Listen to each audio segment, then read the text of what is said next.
to the metal, pedal to the metal. They don't lift for one single solitary second. They turn in, and as they sweep into this apex, if you can get to stand on that bank there, this is the closest you're ever going to get to a Formula One car travelling at that kind of speed. Because they clip the apex here, you can see where they've left all kinds of rubber marks on there. Right here, you can see if you're on that bank, see how close you are to the car. That's the closest you're going to ever get to a Formula One car travelling at that sort of speed.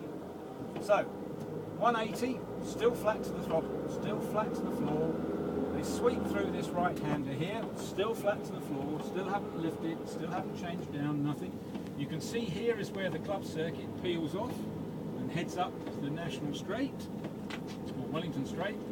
And the Formula One cars are still flat at this point. Now, of course, they don't have to contend with these barriers here.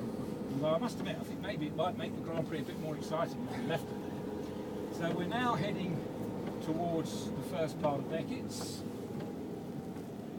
And the F1 cars only start to brake for Beckett's about here. So at this point, they go on the brakes and start coming back through the paddles, start killing all that fantastic speed. As they're in this first part of Beckett's here, they get the car down to about 135, and then they look over and turn into the second part of Beckett's, and of course they're back on the throttle at this point. They're starting to build the speed back up again. So as they sweep through here, about 140 maybe, and then they sweep through Chapel and down onto the long Hangar Straight, the fastest part of the circuit. You can see the motorcycle chicane here. We take the motorbikes through there, so that kills their speed a little bit on the straight. But the cars come through this very fast corner here. They're now on the straight, building the speed up.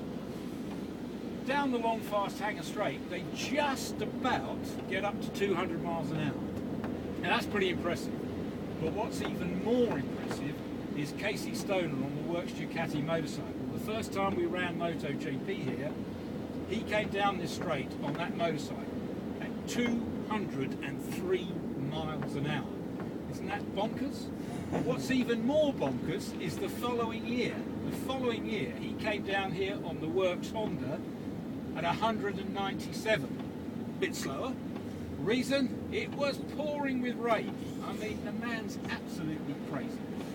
Here we are arriving down towards Stowe. Now, Stowe, you will remember, is Michael Schumacher's least favourite corner. It's where he lost the brakes on the Ferrari, buried it into the tyre wall and broke his leg. You could pretty much say that spoiled his whole day.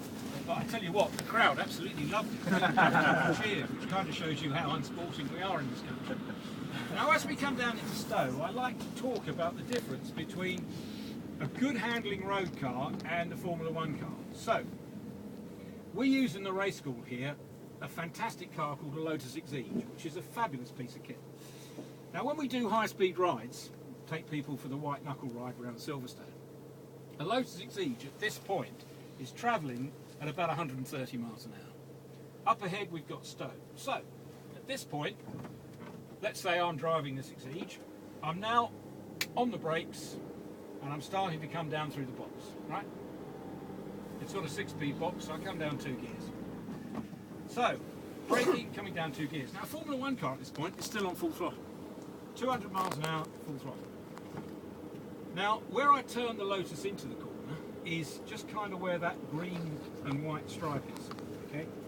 There, where that little slip road is coming in here. So as I come down here, I'm still braking, coming down through the box. I've got the Exige down at this point, just here, where I come off the brakes and turn into the corner. I've got the Exige down to about 80 miles an hour. Now, Formula One car at this point, still on full throttle, still travelling at 200 miles an hour, okay? Now, at this point, where I've turned the Lotus in, is exactly the same place as the Formula One driver turns the Formula One car in. It's only now that he goes on the brake pedal.